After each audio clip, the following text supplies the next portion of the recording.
سورہ الرعد کی آخری آیت کریمہ کی تلاوت عنوان کلام ہے ارشاد رب العزت، اور کہتے ہیں وہ لوگ جو کفر کرتے ہیں کہ آپ اللہ کی طرف سے بھیجے ہوئے پیغمبر نہیں ہیں، اے میرے حبیب انہیں جواب میں کہو میری رسالت کی گواہی کے لیے میرا اللہ کافی ہے اور وہ ہستیاں کافی ہیں جن کے پاس علم الکتاب موجود ہے۔ بآواز بلند صلوات۔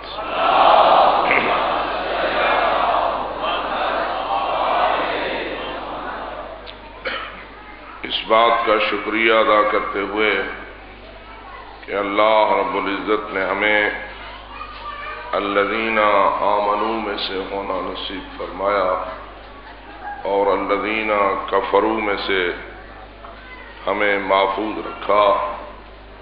یہی التجا ہے کہ میرے مالک و خالق دیگر انعامات اور نوازشات سے زیادہ ہم اس امر کے محتاج ہیں کہ ہمیں تا دم آخر زندگی کے آخری لمحے تک الذین آمنوا میں سے ہونے کی توفیق عطا فرما اور الذین کفروا میں سے ہونے سے ہمیں بچا لے اور محفوظ فرما، اور اپنی یہ حفاظت جاری رکھ تاکہ ملک الموت ہمارے پاس آئے اور ہم مولا امیر المومنین کی زیارت کے شرف سے مشرف ہو جائیں۔ اس دعا کی قبولیت کے لیے بھی بآواز بلند صلوات پڑھیں۔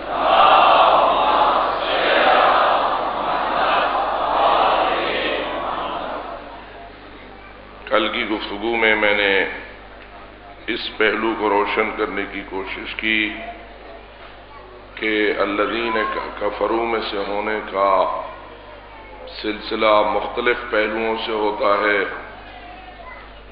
اگر کوئی شخص اللہ کی ذات کے وجود کا منکر ہو تو وہ بھی کافر ہوتا ہے، اور جو اللہ کے وجود کا تو قائل ہو لیکن اس کی توحید کا منکر ہو تو وہ بھی کافر ہوتا ہے۔ کچھ لوگ ایسے ہیں جو وجود خدا کو مانتے ہیں لیکن توحید کے قائل نہیں ہوئے اور ان کا ایمان توحید پر نہیں ہے۔ جیسے کہ یہ لوگ تھے کہ جن کو مشرکین مکہ اور مشرکین قریش سے یاد کیا جاتا ہے، یا وہ لوگ جن کے متعلق قرآن نے اس آیت کریمہ میں الذین کفروا کا لفظ استعمال کیا ہے کہ یہ کافر تھے اور رسول اکرم کے مرسل ہونے کے بھی منکر تھے، لیکن اللہ کے وجود کے قائل ہونے کے باوجود اللہ کی توحید کے منکر تھے۔ اللہ کو یہ تو مانتے تھے کہ وہ ہے، حتیٰ کہ اس کے خالق کائنات ہونے کو بھی مانتے تھے، لیکن اس کے معبود وحدہ لا شریک ہونے کو نہیں مانتے تھے۔ قرآن مجید نے بہت پہلوؤں کے حوالے سے ہمیں توحید پر ایمان لانے کا حکم دیا ہے اور تلقین کی ہے کہ توحید اللہ کی ہر لحاظ سے تمہارے قلب میں یقین کی منزل تک ہونی چاہیے، اور کسی بھی حوالے سے تم توحید الہی کے باب میں شکوک و شبہات کا شکار نہ ہو۔ اور یہ بھی یاد رکھنا چاہیے کہ شیطان کی کوشش جو ایک ایسے شخص پر ہوتی ہے جو وجود الہی کا قائل ہوتا ہے، اس پر وہ یہ کوشش نہیں کرتا کہ میں اسے منکر وجود خدا بنا دوں، البتہ اس کی زیادہ تر کوشش یہ ہوتی ہے کہ اس کے دل میں اللہ کی توحید کے حوالے سے کوئی نہ کوئی شک پیدا کرتے ہیں، اور اس میں وہ بہت زیادہ کامیاب بھی رہا ہے، اور اس نے بہت سارے وجود الہی اور توحید ربانی کے قائل لوگوں کی نسلوں کو توحید کے عقیدے سے دور کرنے کی سازش میں کامیابی حاصل کی ہے۔ اگر آپ اس پہلو کا جائزہ لیں کہ جنہیں قبیلہ قریش کے نام سے یاد کیا جاتا ہے اور جن کا اکثر مرکز بیت اللہ کا پڑوس اور اللہ کے گھر کا جوار رہا ہے، اور عموماً قبیلہ قریش مکہ مکرمہ میں آباد رہا ہے، اگر اس قبیلہ قریش کی نسل و نسب کی تاریخ کا جائزہ لیا جائے تو پھر یہ نظر آتا ہے کہ یہ لوگ اوپر سے حضرت ابراہیم خلیل اللہ اور حضرت اسماعیل ذبیح اللہ کی نسل رہے ہیں، اولاد ان دو نبیوں کی بنے ہیں، لیکن کچھ عرصے کے بعد بت شکن باپ کے بیٹے اور بت شکن خلیل اللہ کی نسل ہونے کے باوجود خود بت پرست ہو گئے اور نتیجتاً توحید کے باب میں منکر توحید قرار پائے۔ اب آپ جائزہ لیں کہ بیٹے ہوں اس ہستی کے جس نے بتوں کو توڑا تھا اور خود کیا بن جائیں، بت پرست بن جائیں، تو ہمیں اس پہلو پر ضرور غور کرنا چاہیے کہ پدرم سلطان بود، پدرم نبی بود، پدرم رسول بود، پدرم خلیل اللہ بود، پدرم ذبیح اللہ بود، یہ کافی نہیں ہوتا جب تک کہ انسان اپنے ایمان کی حفاظت کرنے میں کامیاب نہ ہو جائے۔ گویا شیطان کے پاس ایسے ایسے حربے اور اس قسم کے حملے موجود ہیں جن کے ذریعہ ایک نبی کے بیٹے کو بھی نبی کے ایمان سے ہٹانے میں کامیاب ہو جاتا ہے۔ اور میں یہ سمجھتا ہوں کہ وہ لوگ جو اپنے مقام کے اوپر بڑے مومن ہیں، انہیں بھی اپنی نسلوں میں ایمان کے نور کو محفوظ رکھنے کے لیے مجالس ذکر آل محمد میں لے آنے کی عادت ڈالنا چاہیے۔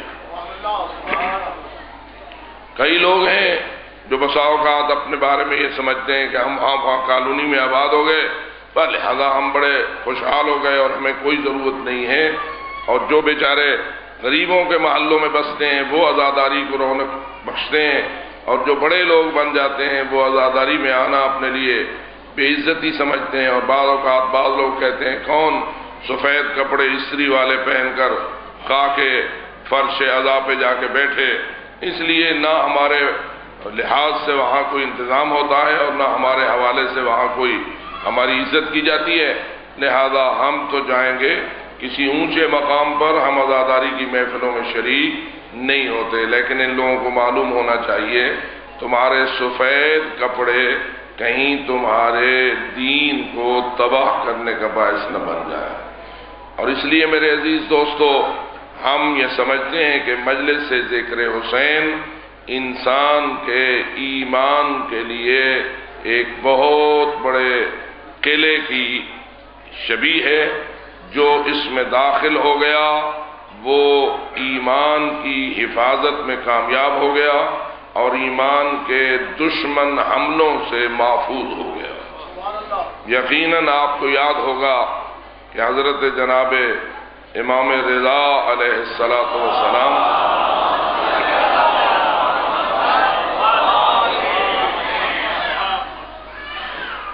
جب مامون نے انہیں ولی عہد بنانا چاہا تو انہیں بڑے شاہی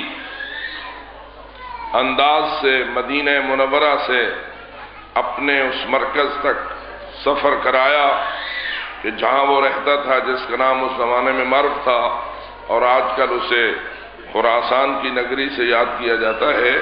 تو حضرت اس سفر میں شاہی قسم کی سہولتوں سے استفادہ کرتے ہوئے نیشاپور پہنچے، اور نیشاپور چونکہ اس زمانے میں محدثین کا ایک مرکز تھا اور اہل حدیثوں کو بیان کرنے والے لوگوں کی کثیر تعداد نیشاپور میں آباد تھی، وہ لوگ فرزند رسول کی زیارت کے لیے آئے اور انہوں نے حضور سے یعنی 8ویں امام سے یہ التجا کی کہ آپ ہمارے لیے اپنے نانا کی کوئی حدیث اپنی زبان سے بیان فرمائیں۔ اب واضح ہے کہ حدیثیں تو ہم بھی پڑھتے رہتے ہیں اور حدیثیں اور لوگ بھی پڑھتے رہتے ہیں، لیکن حدیث ہو اور زبان ہو حضرت امام رضا علیہ الصلوۃ والسلام کی،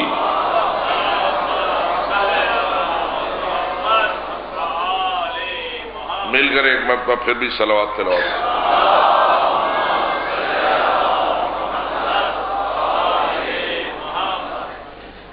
تو لوگوں کی یہ التجا امام علیہ الصلوۃ والسلام نے قبول فرمائی۔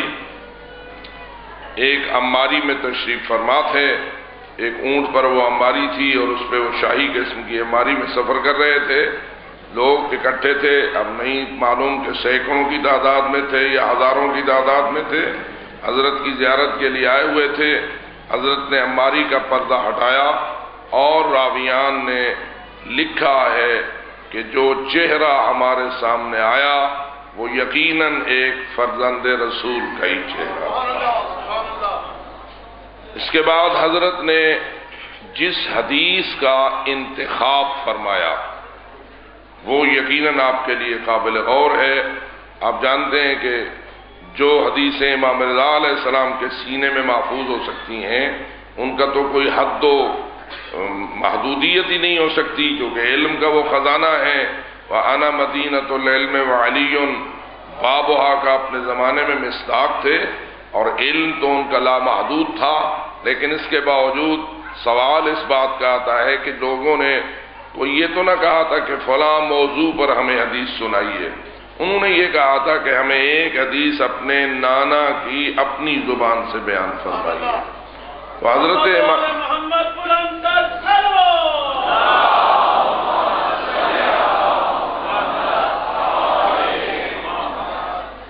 امام رضا علیہ الصلوۃ والسلام نے حدیث کو بیان اس انداز سے کیا کہ حدثنی ابی، مجھے بیان کیا میرے والد گرامی حضرت موسیٰ کاظم علیہ الصلوۃ والسلام نے۔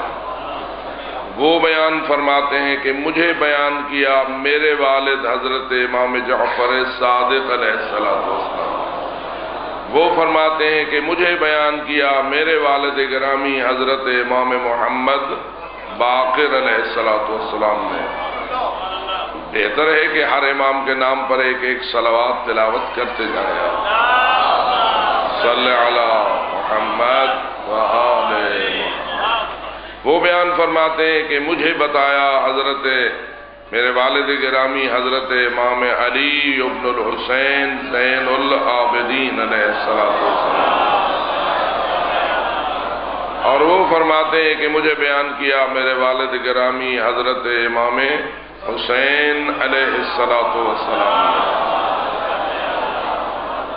اور مولا امام حسین فرماتے ہیں کہ مجھے بیان کیا میرے والد گرامی حضرت امیر المومنین علی ابن ابی طالب علیہ السلام، اور وہ فرماتے ہیں کہ مجھے بیان کیا میرے رسول حضرت جناب محمد مصطفیٰ صلی اللہ علیہ وآلہ وسلم،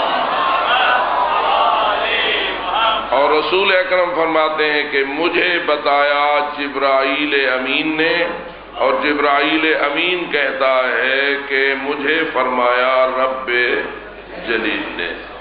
یہ وہ اسے ہم کہتے ہیں سند، یہ وہ سند ہے کہ جو حضرت امام رضا علیہ الصلوۃ والسلام نے بیان فرمائی، اور اس حدیث کو حدیث قدسی کے انداز سے بیان کیا اور پہنچائی اس کی سند رب جلیل تک۔ یاد رہے آپ کو کہ حدیث قدسی اس حدیث کو کہتے ہیں جس کا متکلم خود اللہ ہو، لیکن وہ قرآن مجید کی آیت نہ ہو، اللہ کا کلام ہو۔ کلام کس کا ہو؟ اللہ کا ہو، اور وہ قرآن مجید میں نہ ہو تو ایسی حدیث کو اصطلاح علم حدیث میں حدیث قدسی کے نام سے یاد کیا جاتا ہے۔ تو حضرت امام رضا علیہ السلام نے اس حدیث قدسی کو وہاں نقل کیا، اور بعض اہل سنت علماء نے یہ جملہ لکھا کہ یہ جو سند امام رضا علیہ السلام نے بیان کی ہے یہ ایسی سند ہے اگر لکھ کر کسی شخص کے گلے میں بطور تعویذ ڈال دی جائے تو اس کے لیے ہمیشہ کی امان کا باعث بن سکتی ہے۔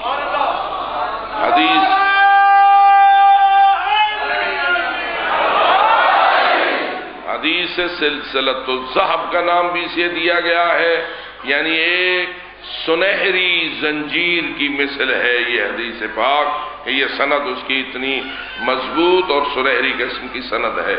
حضرت امام رضا علیہ السلام نے اس سند کو بیان کرنے کے بعد یہ بیان فرمایا کہ رب جلیل فرماتا ہے، اللہ فرماتا ہے، رب جلیل فرماتا ہے کہ کلمۃ لا الہ الا اللہ حسنی من قال لا الہ الا اللہ دخل حسنی امن من عذابی، کہ کلمہ لا الہ الا اللہ میرا قلعہ ہے، جس نے اس کلمے کو مان لیا وہ میرے قلعے میں آ گیا اور میرے عذاب سے بچ گیا۔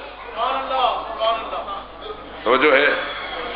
اور عجیب ہے کہ حدیث قدسی میں کس چیز کو قلعہ کہا گیا ہے؟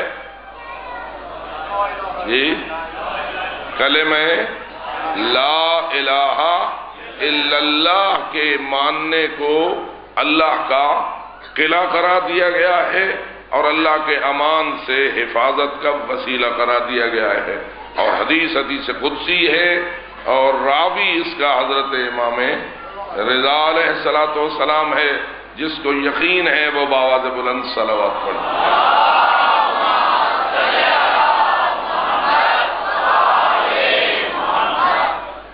اس کے بعد حضرت نے اس حدیث کو بیان کیا جب، تو قلم لیے ہوئے ہزارہا لوگ موجود تھے کہ جنہوں نے قلم کاغذ اٹھائے ہوئے تھے اور منتظر تھے کہ امام جو بیان دیں گے ہم اس کو نوٹ کریں گے۔ جیسے آج کل بھی آپ دیکھتے ہیں کہ یہ جو آپ کے نامہ نگار ہوتے ہیں اور اخبار نویس ہوتے ہیں، انہوں نے کاغذ قلم اٹھائے ہوئے ہوتے ہیں، اور جب اہم شخصیات کچھ بیان دے رہی ہوتی ہیں تو وہ ساتھ اس کو نوٹ کر رہے ہوتے ہیں۔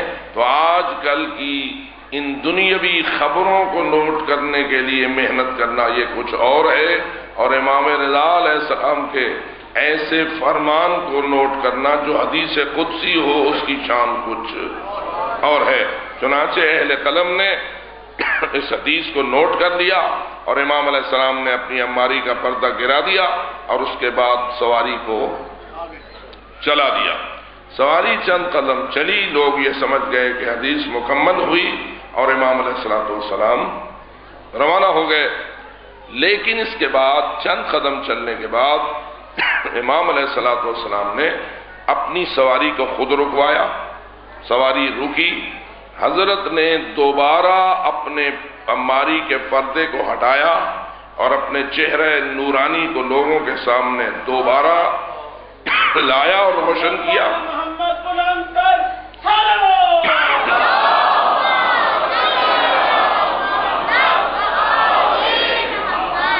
اور اس کے بعد یہ جملہ کہا، بشرطہا وشروطہا وانا من شروطہا۔ اس حدیث قدسی کی کچھ شرطیں ہیں، عذاب الہی سے امان کا باعث ہے لا الہ الا اللہ، لیکن اس کی کچھ شرطیں ہیں اور میں بھی ان شرطوں میں سے ایک شرط ہوں۔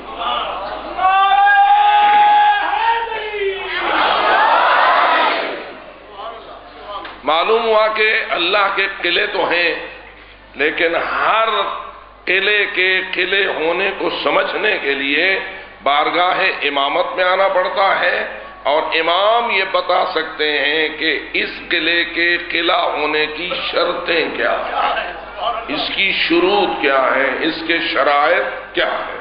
اور میں آپ سے یہی التجا کرتا ہوں کہ بسا اوقات کچھ لوگ قرآن مجید پڑھتے ہیں یا کچھ احادیث کو پڑھتے ہیں اور پھر فوراً یہ سمجھتے ہیں کہ بس جو کچھ ہم نے سمجھا ہے وہ حرف آخر ہے، اور اس کے بعد وہ اس پر اپنے ذہن میں مطمئن ہو جاتے ہیں.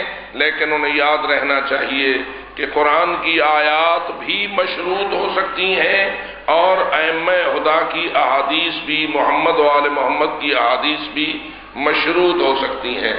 مثلا اگر یہ حدیث آپ نے سنی ہو کہ جس کی آنکھ سے غم حسین میں ایک اتنی تری نکلے کہ اس کی آنکھ کا کنارہ ایک مچھر یا مکھی کے پر جتنی تراوت کی مثل تر ہو جائے، وجبت لہ الجنہ، اس پہ جنت واجب ہو جائے گی.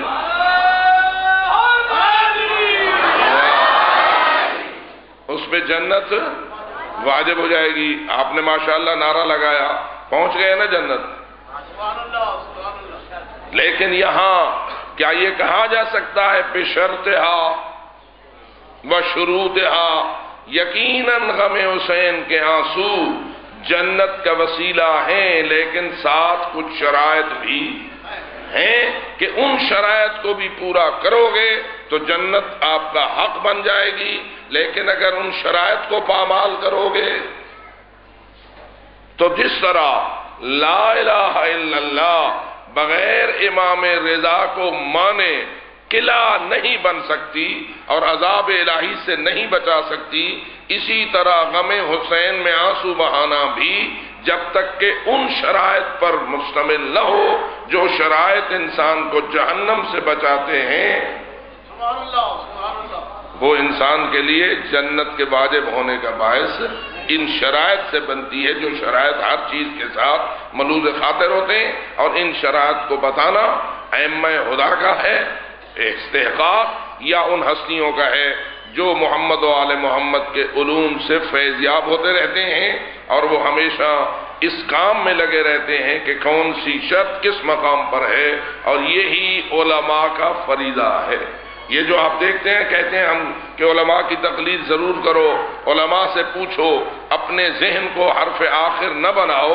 اس کی وجہ یہی ہوتی ہے کہ ایک کے ساتھ دوسری چیز جڑی ہوئی ہوتی ہے، موقع پہ لکھی ہوئی نہیں ہوتی، لیکن اللہ کی مراد میں وہ بات شامل ہوتی ہے.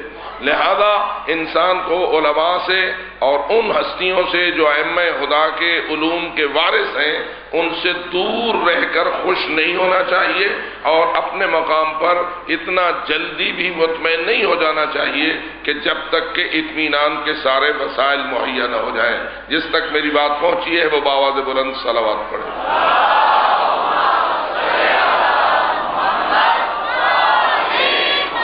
مثلا یہ جو حدیث ہے کلمۃ لا الہ الا اللہ حصنی، من قال لا الہ الا اللہ دخل حصنی وامن من عذابی، اس میں محمد الرسول اللہ ہے. حدیث کے اندر، حدیث قدسی کے اندر لفظ محمد الرسول اللہ آیا ہے؟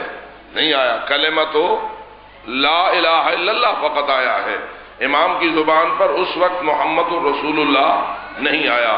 اب آپ کیا فیصلہ کریں گے؟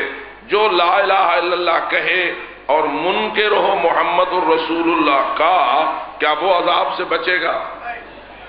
جی نہیں. تو معلوم ہوا بشرطہا و شروطہا، جن شرائط کی طرف امام رضا علیہ السلام اشارہ فرما رہے تھے ان شرائط میں سے ایک شرط رسول اکرم کی رسالت پر ایمان لانا بھی ہے.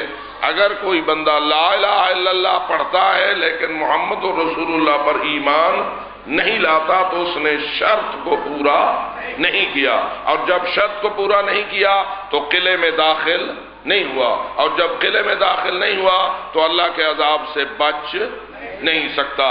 تو معلوم ہوا اس لا الہ الا اللہ میں محمد رسول اللہ بھی مقصود ہے، اگرچہ کہ ظاہراً اس حدیث قدسی میں بیان نہیں ہوا ہے. اور یہ جو جملہ امام نے کہا تھا انا من شروطہا، میں بھی ان کے شرطوں میں سے ایک شرط ہوں. تو اس میں گویا امام علیہ السلام یہ اشارہ کر رہے تھے کہ لا الہ الا اللہ کے ساتھ محمد الرسول اللہ کی شرط ہے، محمد الرسول اللہ کے ساتھ علی ولی اللہ کی شرط ہے، علی ولی اللہ کے ساتھ میری شرط بھی ہے کہ میں بھی اپنے زمانے کا علی ولی اللہ ہوں.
صاحب اس امر کی طرف اشارہ کر رہے ہیں کہ جتنے میرے نعرے لگوائے ہیں یہ سارے بے شرط شروط کا حصہ ہیں. ان سب باتوں پہ ایمان لاؤ گے تو جہنم کے عذاب سے بچو گے، اور اگر تم ایک بات پہ ایمان لاؤ دوسری کی چھوڑ دو، دوسرے پہ ایمان لاؤ تیسری کی چھوڑ دو، اور شرائط میں سے کچھ شرائط کو تسلیم کرو اور کچھ کو تسلیم نہ کرو، تو نتیجتاً اللہ اپنی لا الہ الا اللہ کے کلمے کو بھی تمہارے لیے جہنم سے بچانے کا باعث نہیں بنائے گا. امام علیہ السلام کے جملے کو سمجھنے کی ضرورت ہے. جو نہیں سمجھتے ہیں وہ اپنی مرضیاں کرتے ہیں، اور ہم بسا اوقات یہ دیکھتے رہتے ہیں کہ بہت سارے لوگ پڑھنے والے بھی اس مشکل کا شکار ہیں اور بہت سارے سننے والے بھی اس مشکل کا شکار ہیں کہ شرائط کو سمجھنا ایک بہت بڑا اہم فریضہ ہے، اور جو اس فریضے کی طرف متوجہ ہے وہ باوجہ بلند صلوات پڑھے.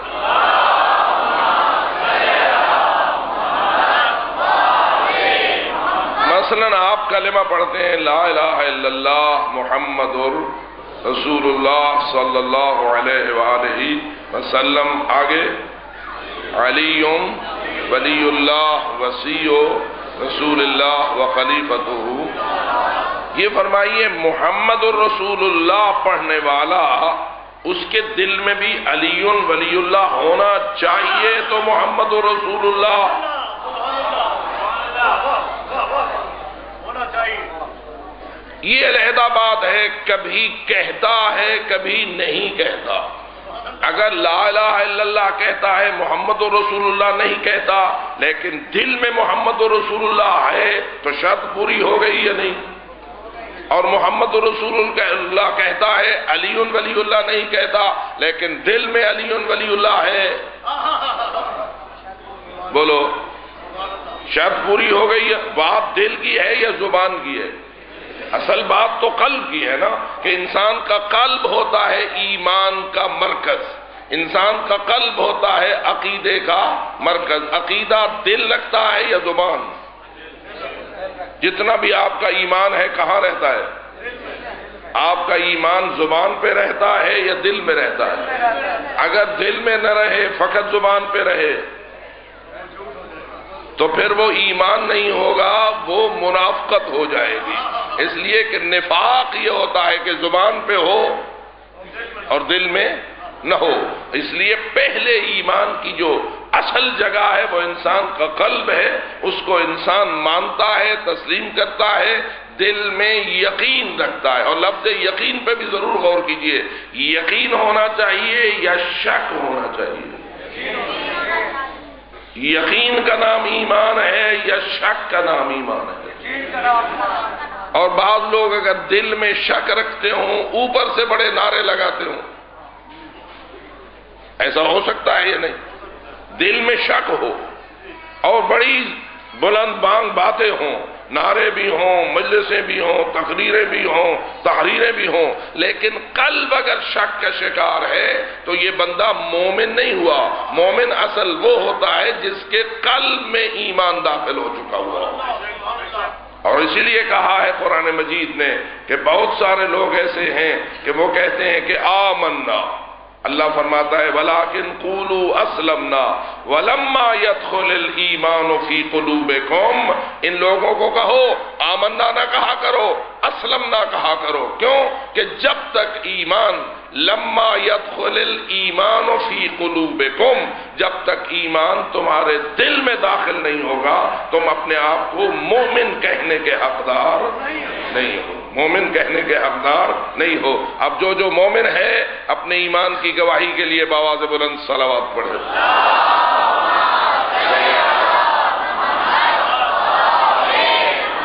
اور یہاں جب میں نے یہ عرض کیا تو اس بات کو سمجھنے کی ضرورت ہے کہ جب لا الہ الا اللہ کہے تو سارے شرائط دل میں پورے ہونے چاہیے، جب محمد رسول اللہ کہے تو بھی سارے شرائط قلب میں موجود ہونے چاہیے۔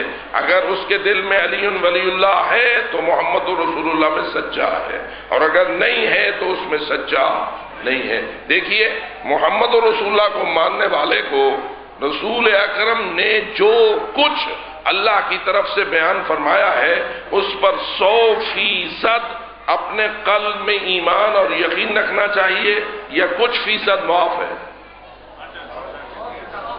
رسول اکرم ہے وہ ہستی کہ جو لائے ہیں اللہ کی طرف سے، جو کچھ رسول نے بیان کیا ہے وہ کس کی طرف سے ہے؟ اللہ۔ کل ما جاء بہ رسول اللہ، جو کچھ رسول لائے ہیں اس سب پہ ایمان ہوگا تو محمد رسول اللہ میں سچا ہے۔ اور اگر 99% پہ ایمان ہو اور 1% پہ نہ ہو، ایک عالی چنگی یہ بھی مجھے مانتا ہوں، میں یہ بھی مانتا ہوں، لیکن رسول اکرم کی یہ بات مجھے اچھی نہیں لگتی، اب کیا کہیں گے؟ اس نے 99,000 باتوں کو مانا ہے، ایک بات پر ایمان نہیں لایا، 99 کروڑ باتوں کو مانا ہے، ایک بات پہ ایمان نہیں لایا، تو اس کا وہ سارا ایمان حارث فہری کی مثل لائے کہ لعنت ہو جائے گا یا نہیں؟ مثال میں نے آپ کی طرف اس لیے دی، حارث فہری کون تھا؟ وہ شخص تھا جو رسول اکرم کی خدمت میں رسول کے من کنت مولا ہو فہذا علی مولا کے اعلان کے بعد آیا تھا اور کہا تھا آپ نے ہمیں توحید سکھائی، ہم نے مان لیا، آپ نے ہمیں نماز کہی، ہم نے مان لیا، آپ نے روزہ کہا، ہم نے مان لیا، اب جو کہتے رہے ہم مانتے رہے، اب آپ نے اپنے بھائی کو ہمارے سر پہ مسلط کر دیا ہے، یہ آپ نے اللہ کے حکم سے کیا ہے یا اپنی خواہش سے کیا ہے؟ رسول نے تو کیا جواب دینا تھا؟ جب رسول سے پوچھا جائے کہ آپ نے اللہ کے حکم سے یہ فرمایا ہے یا اپنی مرضی سے فرمایا ہے تو رسول کا کیا جواب آئے گا؟ کوئی بات ایسی ہے جو رسول اللہ کی مرضی سے ہٹ کر یا اللہ کے حکم سے ہٹ کر کہتے ہوں؟ حضرت نے فرمایا میں نے جو کچھ کہا ہے، یعنی من کن تو مولا ہو فہذا علی مولا، جو میں نے کہا ہے میں نے تو اللہ کے حکم سے کہا ہے۔ اب اس نے کیا کیا؟ وہ تھوڑا دور جا کھڑا ہوا اور کہنے لگا اے اللہ، اگر اس نے سچ کہا ہے تو مجھ پہ عذاب بھیج۔ سب کچھ مان چکا تھا، انکار کس کا کر رہا تھا؟ من کن تو مولا ہو فہذا علی مولا کا انکار کر چکا تھا۔ اس سے پہلے جو کچھ رسول نے فرمایا تھا سب کچھ تسلیم کر چکا تھا، مان چکا تھا، اور پکا اپنے مقام پہ مومن مسلمان بنا ہوا تھا، لیکن من کن تو مولا و فہذا علی مولا پہ اس کو ہو گیا شک، اور رسول سے پوچھ کر پھر بھی تصدیق نہ کی اور کرنے لگا انکار، اور اس حد تک جرأت کر گیا کہ اللہ سے بھی یہ عرض کرنے لگا کہ اے اللہ، اگر محمد سچ کہتا ہے صلی اللہ علیہ وآلہ وسلم،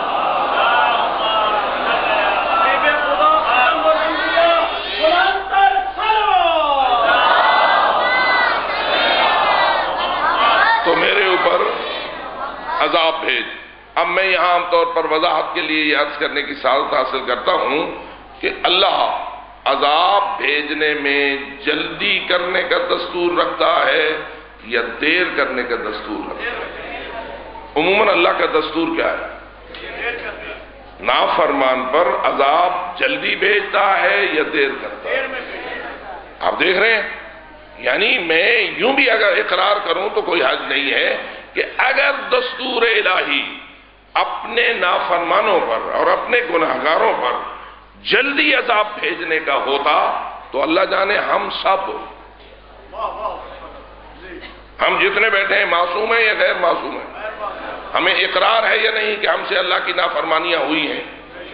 جی، جو بارگاہ الہی میں اقرار کرنا چاہتا ہے کہ اقرار اللہ کو بڑا پسند ہے، جو اقرار کرنا چاہتا ہے کہ مجھ سے گناہ ہوئے ہیں، وہ بآواز بلند اپنی توبہ اور اپنے استغفار کے لیے بآواز بلند صلوات تلاوت کرتا ہے۔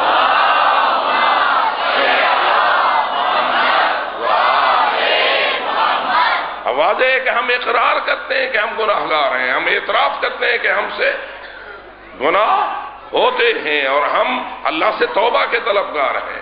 تو جب ہم اقرار کرتے ہیں کہ ہم گناہگار ہیں پھر بھی عذاب نہیں آیا ابھی تک، ہم پر نافرمانی والا عذاب نہیں آیا، کیوں نہیں آیا؟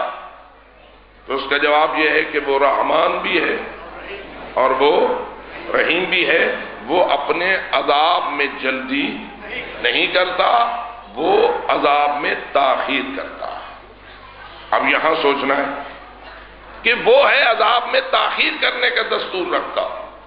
حارث فہری نے مانگ لیا ہے اللہ سے عذاب، اب یہاں اللہ اپنے دستور کے مطابق دیر کرے یا جلدی کرے؟ بات سوچنے کی ہے یہ نہیں، تھوڑی سی فکر کے لیے بآواز بلند صلوات پڑھ۔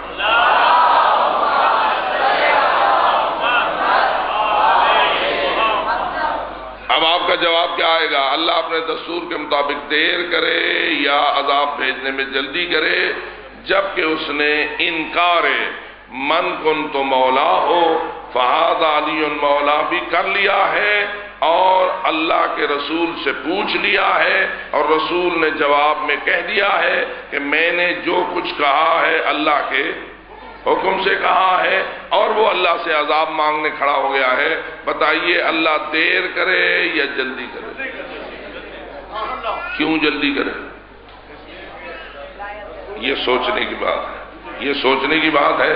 بعض اوقات بعض لوگ کہتے ہیں یہ جو بغض علی رکھتا ہے اس لیے اللہ جلدی کرے، تو میں کہوں گا یہ سارے بغض علی رکھتے ہیں جو آپ کو مارتے ہیں؟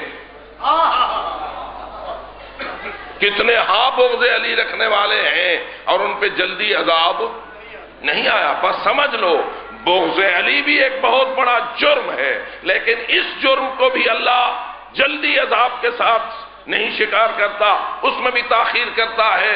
کتنے بغضی ہیں، سینکڑوں سال جیے ہیں، مثلا خود یزید بغض حسین رکھتا تھا یا نہیں؟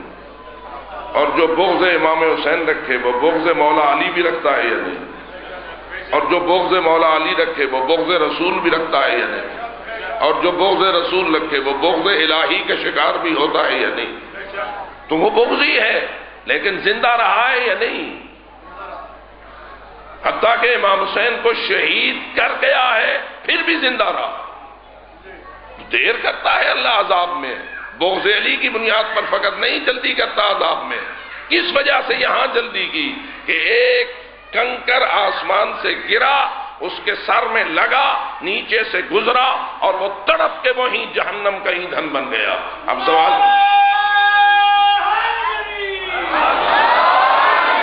کیوں ایسا ہوا؟ تو اس کا جواب یہ بات سمجھ میں آتی ہے کہ اس نے رسول اکرم کی صداقت پہ شک کر کے جوڑ دیا تھا حضرت کی سچائی کو اللہ کے عذاب کے ساتھ، اور کہہ رہا تھا اگر سچا ہے، اگر مصطفیٰ سچا ہے تو مجھ پہ عذاب بھیج۔ اب عذاب جلدی آنا چاہیے یا نہیں؟ کیوں کہ اب اگر جلدی نہیں آتا تو رسول کی صداقت پہ حرف آئے گا۔ رسول کی سچائی مشکوک ہو جائے گی۔ اللہ اپنا دستور توڑ دیتا ہے اور اپنے رسول کے جھوٹے ہونے والے الزام کو برداشت نہیں کرتا اور جلدی سے ایسے خبیث کو جہنم واصل کر دیتا ہے۔ لیکن میں آپ سے یہ پوچھتا ہوں کہ ذرا غور کیجئے اور توجہ کیجئے، یہ عذاب الہی کا مستحق کیوں ہوا کہ اس نے مانا باقی سب کچھ تھا، ایک بات کا منکر ہوا تھا۔ لہذا جو محمد رسول اللہ پڑھے اسے رسول اکرم کی کتنی باتوں کو ماننا ہوگا؟ جی 100%۔ کچھ لوگ ہیں مجھے یہ بات سمجھ نہیں آتی، میں یہ نہیں مانتا، ایسا کیوں ہے تیسا کیوں ہے، قرآن کہہ رہا ہوتا ہے مجھے سمجھ نہیں آتی، حدیث کہہ رہی ہوتی ہے میرا دل نہیں مانتا۔ تیرا دل کیوں نہیں مانتا؟ کیا رسول میں شک کرتا ہے؟ کیا تو قرآن میں شک کرتا ہے؟ اور اگر تو اہل بیت کا ماننے والا ہے تو کیا تو اہل بیت میں شک کرتا ہے؟ اگر تیرے ذہن میں کوئی اپچ پیدا ہوئی ہے اور کوئی خیال شیطان نے وسوسے کی شکل میں تیرے دل میں داخل کر دیا ہے تو شک کا شکار نہ ہو، یہ یقین رکھ بات حق ہے، مجھے اس کا اگر جواب آتا ہے تو بھی حق ہے، نہیں آتا۔ بات سمجھ آئیے میری؟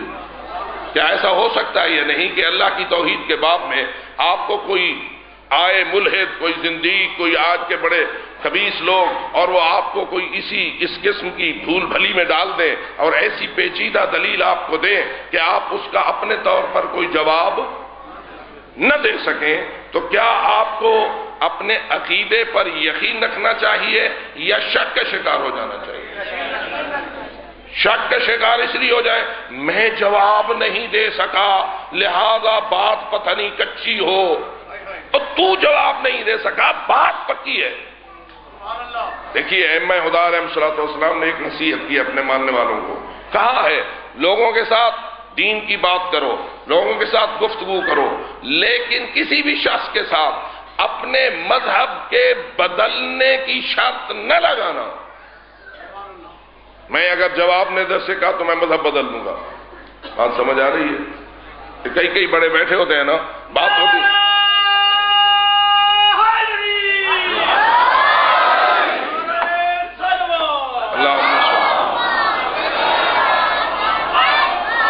گفتگو ہو رہی ہوتی ہے، مذاکرہ علمی تو ہوتا ہی رہتا ہے، مباحثات ہوتے رہتے ہیں، گفتگو مذاہب پر چلتی رہتی ہے، اور اگر کوئی شخص یہ کہے کہ آپ مجھے میرے اوپر سوال کریں اور میرے ساتھ گفتگو کریں، اگر میں تیرے اعتراض کا جواب نہ دے سکا تو میں اپنا مذہب بدل دوں گا۔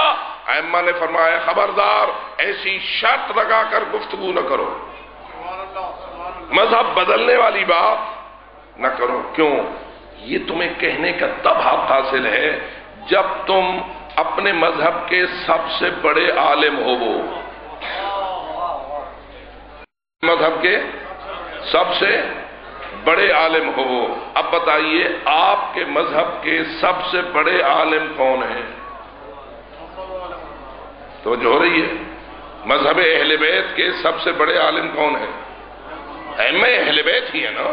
ہم باقی سارے جتنے بھی ہیں وہ چھوٹے علماء ہیں، اسی لیے بعض روایات میں ہے کہ معصوم فرماتے ہیں نحن العلماء وانتم المتعلمون، ہم سب علماء ہیں تم تو شاگرد ہو۔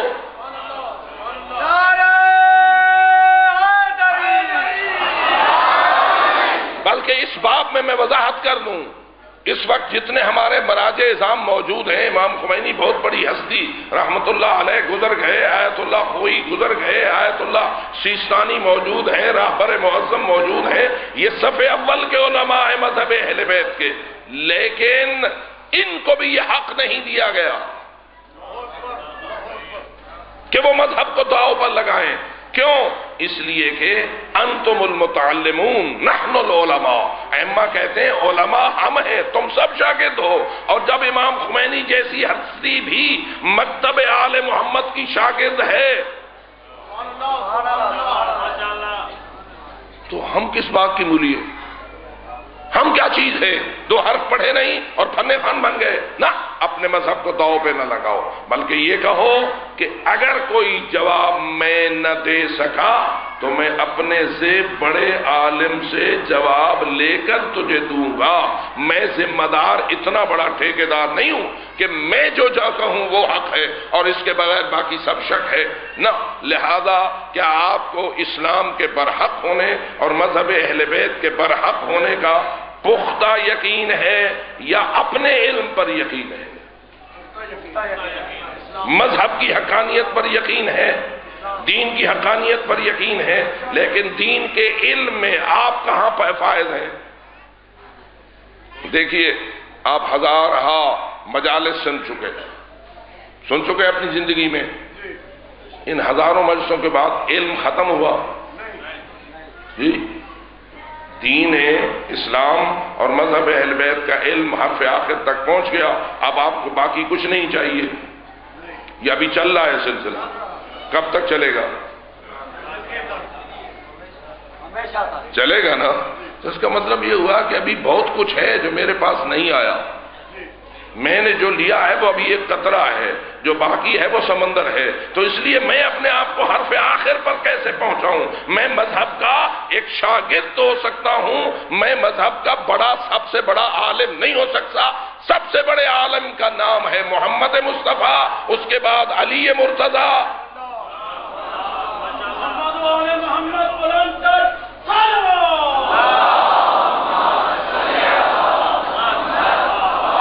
اس لیے سجدہ ہے اگر یہ جملہ تو ان ہستیوں کو سجدہ ہے جو وارث علم پیغمبر ہیں کہ سلونی سلونی قبل ان تفقدونی انی اعلم طرق السماوات من طرق الارض۔ لوگو پوچھ لو قبل اس کے کہ علی اس دنیا کو چھوڑ جائے، میں آسمان کے راستے زمین سے بھی بہتر جانتا ہوں۔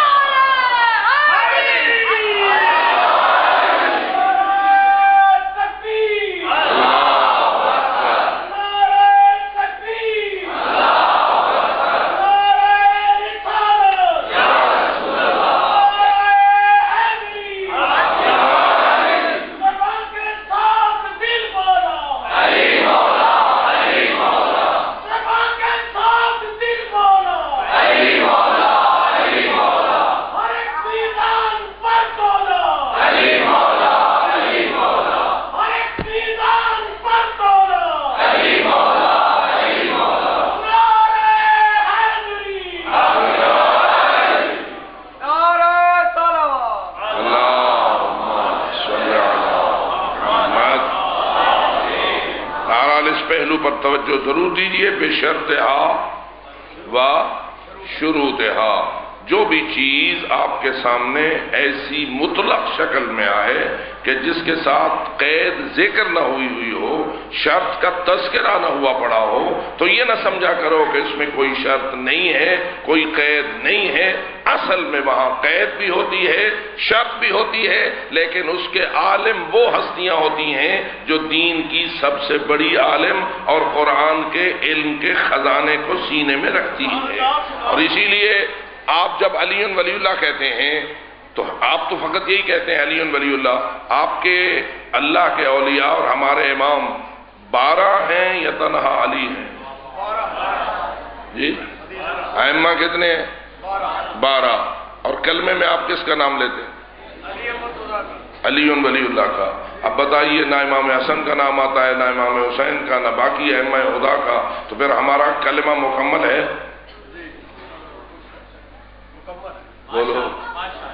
بولو مکمل ہے کیسے؟ جب علی کا نام لوگے مکمل اس لیے ہے کہ دل میں 12 ہوں گے۔ جب علی ولی اللہ پڑھو گے تو قلب میں کیا ہوگا؟ 12 ہوں گے۔ آپ نے زبان پر نہ امام حسن کا نام لیا ہے، نہ امام حسین کا نام لیا ہے، لیکن دل میں علی ولی اللہ کے ساتھ ان کے 11 بیٹوں کی امامت پر بھی ایمان اگر موجود ہے تو کلمہ مکمل۔ اور اگر تمہارے دل میں خود ہے، جیسے کچھ ایسے ہیں جو چوتھے امام کے بعد چھوڑ گئے، کچھ ایسے ہیں جو چھٹے امام کے بعد چھوڑ ہے یا نہیں؟ زیدیون چوتھے کے بعد چھوڑ گئے، اسماعیلیون چھٹے کے بعد چھوڑ گئے، آج بھی وہ موجود ہیں، شش امامی جنہیں کہا جاتا ہے، وہ بھی علی ولی اللہ پڑھتے ہیں، لیکن ان کا علی ولی اللہ اور ہے، تمہارا علی ولی اللہ اور ہے، زبان پر علی ولی اللہ ہے، تیرے دل میں 12 ہیں۔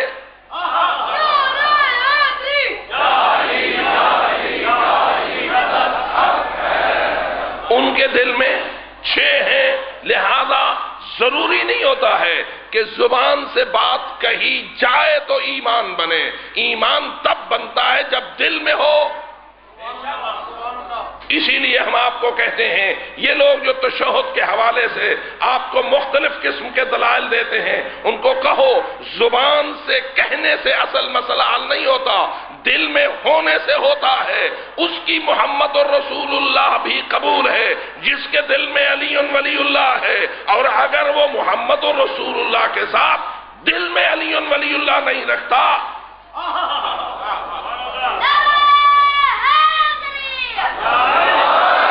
جب آپ پڑھتے ہیں تشہد میں اشہد ان محمدً عبدہ ورسولہ، رسول کو پورا پورا مانتے ہو یا ادھورا؟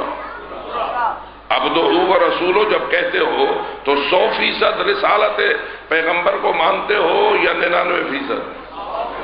یعنی رسول اکرم نے جو کچھ پہنچایا ہے اس پر میں ایمان رکھتا ہوں، اس میں علی کی ولایت بھی ہے، اس میں 12 ائمہ کی امامت بھی ہے، اس میں قرآن کی حقانیت بھی ہے، اس میں قیامت کا ایمان بھی ہے، اس میں جنت و جہنم کا ایمان بھی ہے۔ رسولہ میں سب آ جاتا ہے یا نہیں؟ دل میں ہوگا تو عبدہ و رسولہ والا ایمان پختہ ہے، اور اگر دل میں کچھ باتوں پہ ایمان ہو کچھ پہ نہ ہو تو محمد رسول اللہ والی بات پوری نہیں ہے۔ اور ہم اللہ کا شکر ادا کرتے ہیں کہ خداوندہ تو نے ہمیں اس دروازے کا گداگر بنایا ہے کہ جس دروازے نے ہمیں یہ سب کچھ بتا دیا ہے کہ کل ما جاء بہ الرسول، جو رسول لائے ہیں ہم 100% کو مانتے ہیں اور کسی میں کوئی شک نہیں کرتے۔ جو شک کرتا ہے وہ مسلمان ہی نہیں ہے، جو یقین رکھتا ہے وہی مومن ہوتا ہے۔ باواز بلند صلوات۔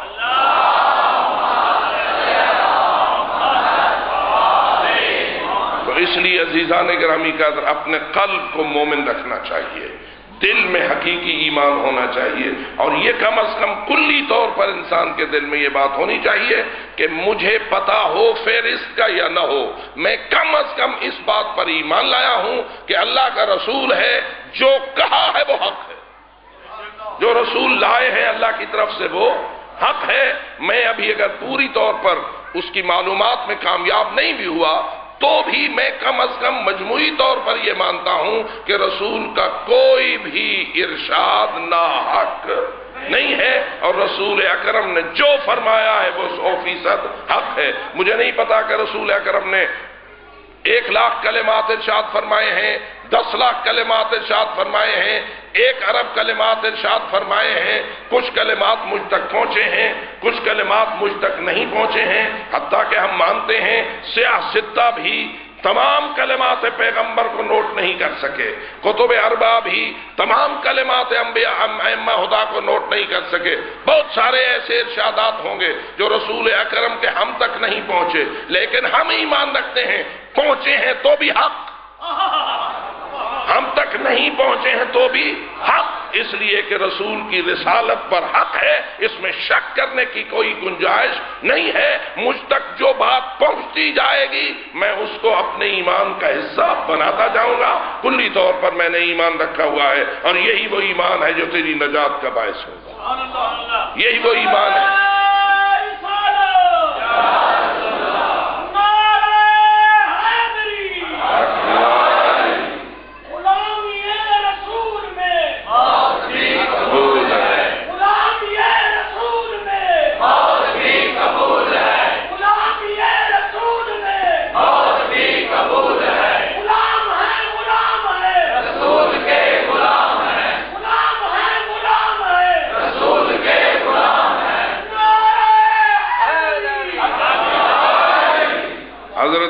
سے کرنی کا واقعہ آپ کے سامنے ایک حد تک روشن ہے کہ ساری زندگی کوشش کے باوجود رسول اکرم کی زیارت سے شرفیاب نہ ہوئے۔ ماں سے کہتے رہے میں جانا چاہتا ہوں مدینہ منورہ زیارت رسول کرنے کے لیے، رسول پر ایمان تو لا چکے تھے لیکن زیارت رسول سے شرفیاب نہیں ہوئے تھے۔ بالآخر بڑی مشکل کے بعد ماں نے اجازت دے دی، لیکن اس شرط کے ساتھ کہ زیادہ دیر مدینہ میں رکنا نہیں ہے، جاؤ اور پھر فوراً واپس آ جاؤ۔ پتہ نہیں اویس کی ماں کیسی تھی اور اویس کیسے تھے۔ کبھی ماؤں کو اپنے بیٹوں کے ساتھ بڑا پیار ہوتا ہے اور اس پیار کی وجہ سے وہ اسے کہہ رہی تھی۔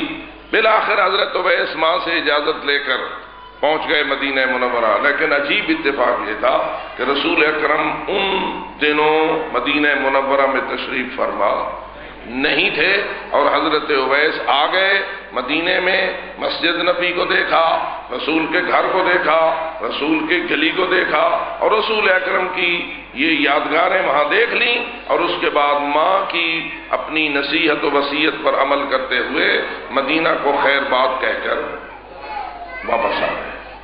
رسول اکرم کی زیارت حاصل نہ ہوئی۔ رسول اکرم جب سفر کر کے واپس آئے تو عجیب ہے، فرماتے ہیں مدینے کی گلیوں میں میں ایک مومن کا نور دیکھا۔ بعض روایات کے مطابق میں مدینہ میں ایک مومن کی خوشبو محسوس کر رہا ہوں۔ یا رسول اللہ، آپ اس مومن کے نور کی بات کر رہے ہیں جو آپ کو دیکھ نہیں سکا۔ اب یہ کس چیز کو خراج عقیدت رسول اکرم پیش کر رہے تھے؟ میں کبھی کبھی سوچتا ہوں یا رسول اللہ، آپ کے گرد و نواح میں بڑے نماز پڑھنے والے موجود ہیں، آپ کے پیچھے رہنے والے موجود ہیں، صحابہ کرام سے مدینہ منورہ بھرا ہوا ہے، لیکن آپ نے جن الفاظ سے اویس کو خراج پیش کیا ہے، ایسا خراج آپ نے کسی اور کو نہیں پیش کیا کہ میں ایک مومن کا نور مدینے کی گلیوں میں دیکھ رہا ہوں۔ پھر کیا کرتے ہیں؟ پھر بلاتے ہیں علی حیدر کرار کو، رسول اکرم علی کو بلاتے ہیں، فرماتے ہیں یا علی، مومن اویس آیا تھا، میری زیارت اسے حاصل نہ ہوئی، لیکن ایک وقت آئے گا اسے تیری زیارت حاصل ہوگی۔ ایک دن وہ تیری زیارت کو آئے گا، جب وہ تیری زیارت کو آئے تو اسے میرا سلام کہنا۔ اب آپ اندازہ کیجئے، لوگ یہ سمجھتے ہیں کہ اگر رسول کو وہ اپنی آنکھوں سے دیکھتا تو بڑا مقام پاتا۔ آنکھوں سے دیکھنا اس وقت تک انسان کو مقام نہیں دیتا جب تک دل میں وہ ایمان نہ ہو جو اویس کے دل میں تھا۔ اور یہی ہوا، امیر المومنین کا زمانہ حکومت آ گیا۔ اب آپ اندازہ کیجئے رسول کا زمانہ کب تھا اور امیر المومنین کا زمانہ حکومت کب آیا؟ کم از کم درمیان میں 25 سے 30 سال کا فاصلہ ہے۔ 25-30 سال بعد امیر المومنین مدینہ چھوڑ کر چلے گئے، جنگ جمل اور جنگ صفین کی صورتحال آپ کو پیش آ گئی۔ حضرت کوفہ سے باہر موجود تھے اور ایک دن عبداللہ ابن عباس کے سامنے کہتے ہیں آج کے دن 10,000 افراد آئیں گے اور ان میں سے کوئی ایک کم بھی نہ ہوگا، ایک زیادہ بھی نہ ہوگا، اور میرے ہاتھ پر آ کر بیعت کریں گے۔ عبداللہ ابن عباس کہتا ہے میں دل میں سوچنے لگا یا علی، آئیں گے لوگ، آپ کے لشکر کے سپاہی بنیں گے اور لوگ آپ پر ایمان لائیں گے، لیکن یہ کہنے کا کیا فائدہ ہے، نہ ایک کم نہ ایک زیادہ۔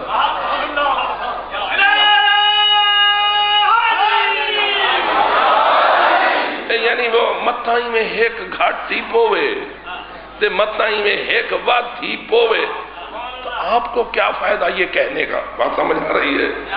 یہ ایمان کی اپنی اپنی منزل ہے، ایمان کی اپنی اپنی ایک منزل ہے۔ تو عبداللہ ابن عباس یہ سوچ رہا تھا اور لوگوں نے آنا شروع کیا، چونکہ حضرت کا لشکر اس وقت وجود میں آ رہا تھا اور لوگ آ رہے تھے حضرت کے سپاہی بن کر آپ کی بیعت کرنے کے لیے۔ لوگ آنے لگے، عبداللہ ابن عباس بھی گننے لگا۔ نتیجہ نکلا ادھر سورہ غیوب کے قریب پہنچ گیا اور ایک بندے کی تعداد کم ہو گئی۔ عبداللہ ابن عباس پریشان ہو گیا، وہ گال تھی گئی نا، جنہ کیا ہوا، گال کا تھی گئی، لیکن دیکھتا ہے عبداللہ ابن عباس سورج غروب ہونے کے قریب تھا کہ دور سے ایک بوڑھا بندہ آہستہ آہستہ چلتا ہوا اس کا عیر محسوس ہوا۔ بالآخر وہ قریب آیا تو وہ ایک بوڑھا شخص تھا۔ رسول اکرم کے امیر المومنین کی بارگاہ میں حاضر ہوا، بیعت کی۔ امیر المومنین نے کہا تو اویس ہے؟ یعنی اس نے ابھی اپنا نام نہیں بتایا تھا۔ امیر المومنین فرماتے ہیں تو اویس ہے، اویس قرنی، جن کا مزار آج بھی رقہ میں حضرت عمار بن یاسر کے مزار کے قرب و جوار میں موجود ہے۔ تو اویس ہے؟ کہا میرا نام اویس ہے۔ کہا میں تیری امانت لیے پھرتا ہوں، میں تیری امانت لیے پھرتا ہوں۔ رسول اعظم نے میری ذمہ داری لگائی تھی کہ اویس تیری زیارت کرے گا، اور جب تیری زیارت کو آئے گا تو میرا سلام کہہ دینا، میں تجھے اپنے پاک رسول کا سلام پیش کروں۔ حبیب خدا ختم الانبیاء قرآن کا سلام۔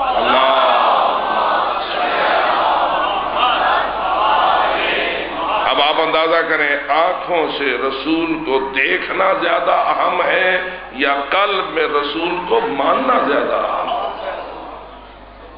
ایمان کا اصل مرکز تیرا دل ہے، اور ہم نے اگر 14 صدیوں بعد اللہ نے ہمیں بھیجا ہے، ہم نے رسول پاک کی زیارت کی ہے، نہ مولا علی کے چہرے کی زیارت کی ہے، نہ ائمہ ہدی علیہ الصلوۃ والسلام میں سے کسی کے چہرے نورانی کی زیارت کی ہے، حتیٰ کہ ہم 12ویں امام کی امت ہیں اور وہ پردہ غیبت میں ہیں، ہم ان کی زیارت بھی نہیں کر سکے، تو کیا ہمارا اس میں کوئی قصور ہے؟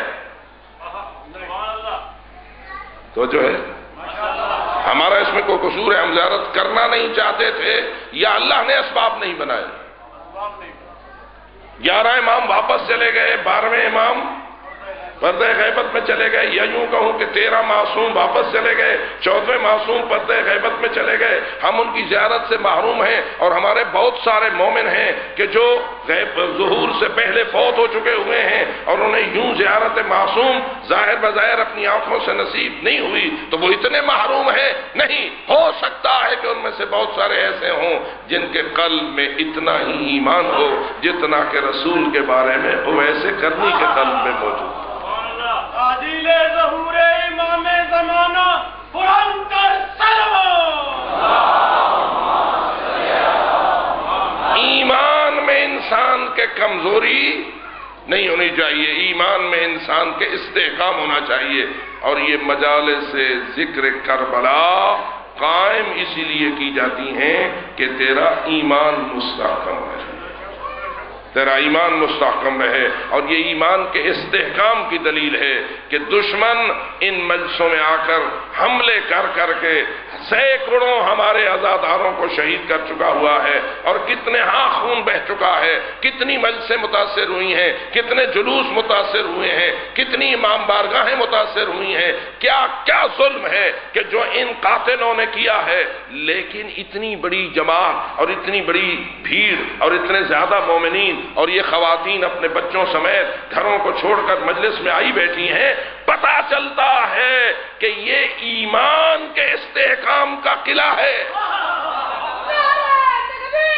اللہ اکبر، یا رسول اللہ۔ اس لیے ہم اپنے ان قاتلوں کو چیلنج کر رہے ہیں، تمہاری گولیاں، تمہاری گالیاں، تمہارے بم، تمہارے یہ خود خوش خبیث بمبار جو اپنے آپ کو چیتھڑے ہو کر جہنم کا ایندھن بناتے ہیں، یہ کبھی بھی نہ مجالس اعضاء کو شکست دے سکے ہیں اور نہ دے سکیں گے، نہ عزاداری کو شکست دے سکے ہیں نہ دے سکیں گے۔ تمہارے ترکش میں جتنے تیر ہیں، تمہارے پاس جتنے بم ہیں، چلاؤ، لیکن یاد رکھو حسینی عزادار نہ کبھی جھکے ہیں۔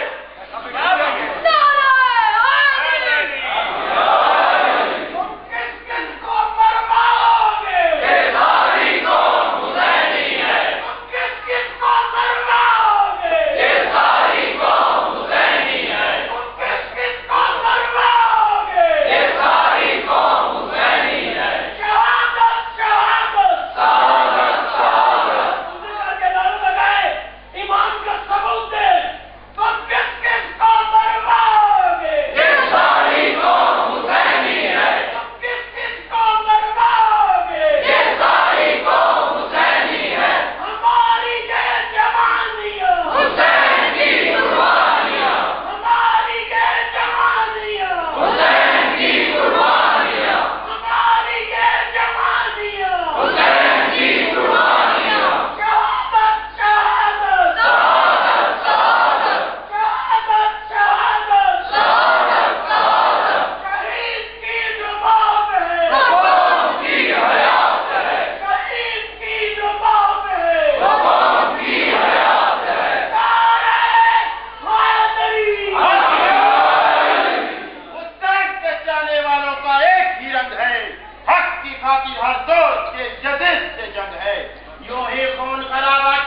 تم حسینیت کو مٹا نہ پاؤ گے، تم یزید کے پیروکار ہو، صرف اپنا رنگ دکھاؤ گے۔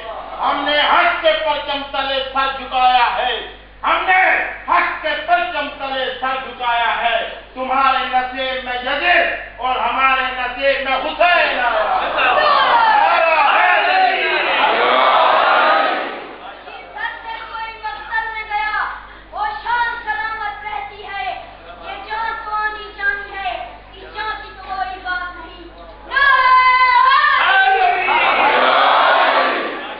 الحمدللہ ہم اپنے اللہ کے شکر گزار ہیں اور کربلا کے ممنون احسان ہیں کہ جس نے ہمیں اس قسم کے بچے عطا فرمائے ہیں، اس قسم کے جوان عطا فرمائے ہیں، اس قسم کے ضعیف عطا فرمائے ہیں کہ جن کا ایمان جتنا بدن بوڑھا ہوتا جاتا ہے اتنا ایمان جوان ہوتا جاتا ہے، جتنا بدن ضعیف ہوتا جاتا ہے اتنا ایمان میں شباب آتا جاتا ہے۔ یہ شباب نہ آتا اگر کربلا نہ ہوتی، یہ شباب نہ آتا اگر شہدائے کربلا کی تاریخ پر حق نہ ہوتی، یہ شباب نہ آتا اگر وہ ہستیاں نہ ہوتی کہ جن کے لاشیں کوفہ کی گلیوں میں گھسیٹے گئے۔ آؤ عزادارو، بس دو جملے اس حوالے سے عرض کروں کہ وقت کافی ہو گیا۔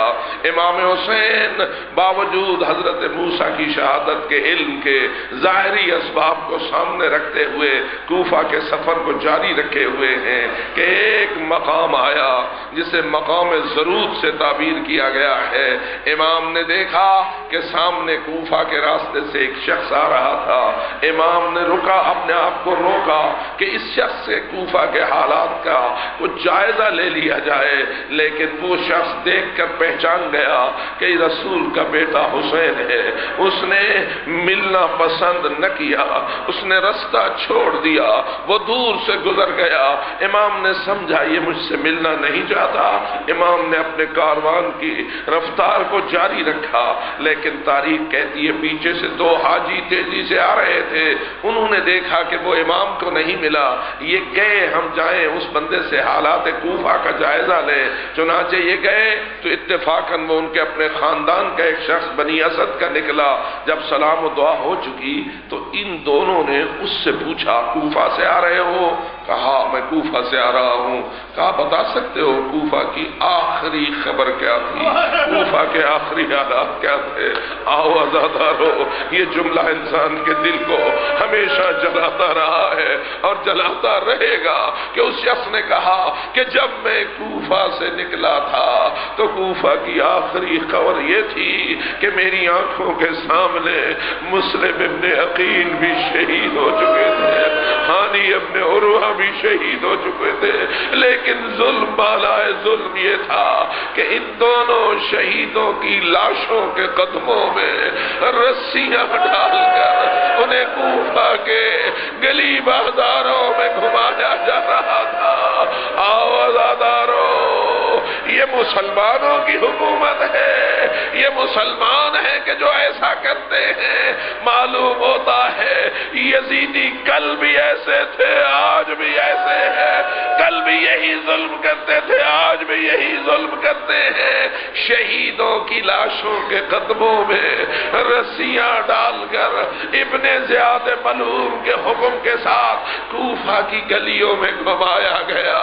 جب ان دو حاجیوں نے یہ خبر سنی تو اپنے دل میں رکھی، آگے بڑھے۔ مقام ضرورت پہ مولا نے پڑاؤ لگایا ہوا تھا، خیمہ زن ہو چکے تھے، ایک خیمہ بیرونی ملاقات کا بنا ہوا تھا، امام اس میں تشریف فرما تھے۔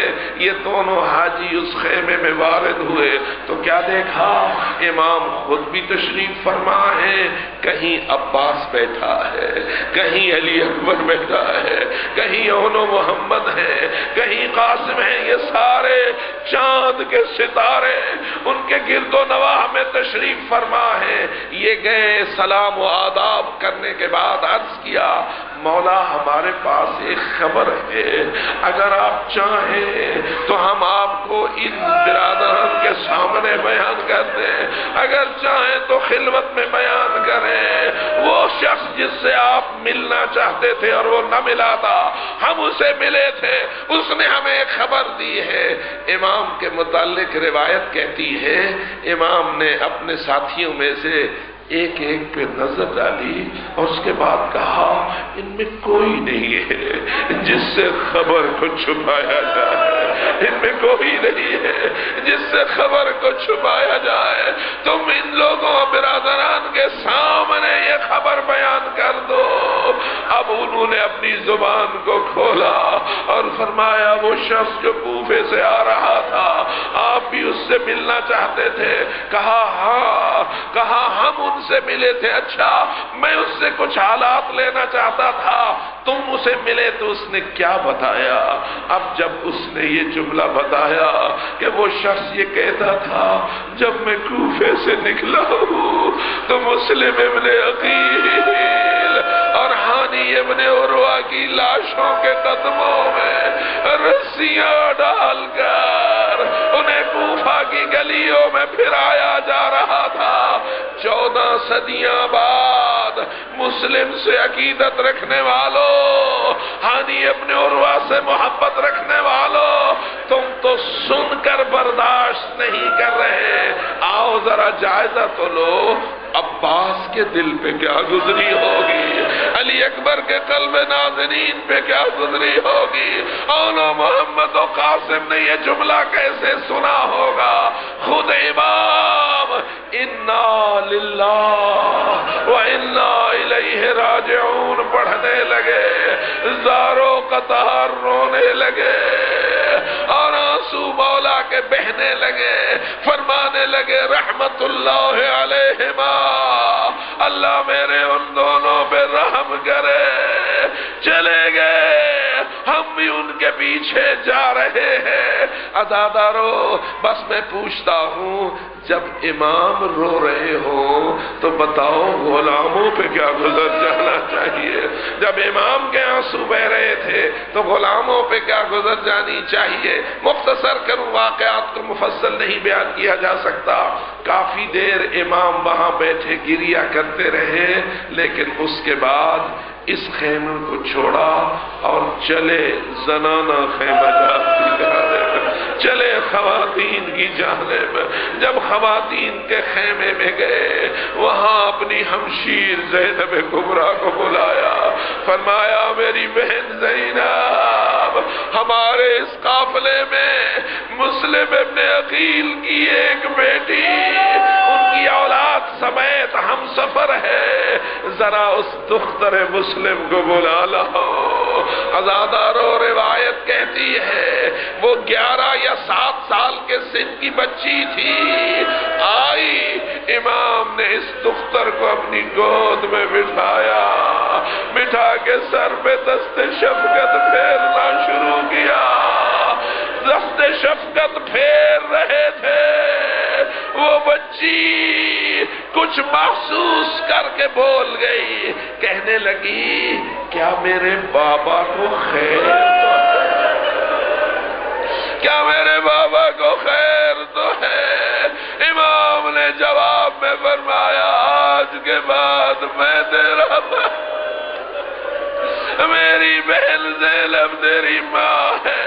عزادارو یہ سننا تھا، آواز آئی واہ مسلمہ واہ بتا، ہائے بابا غربت میں مارا گیا، ہائے مسلم مسافرت میں شہید ہوا، لیکن آؤ جی بھر کے روئے کہ کربلا کا زمانہ ہے، محرم الحرام ہے، آؤ جی بھر کے روئے۔ اے دختر مسلم تیری قسمت پھر بھی اچھی تھی، تیرا بابا غربت میں مارا گیا لیکن تیرے سر پہ دست شفقت پھیرا جا رہا ہے، تیری یتیمی کا سہارا موجود ہے، دست شفقت پھیرا جا رہا ہے۔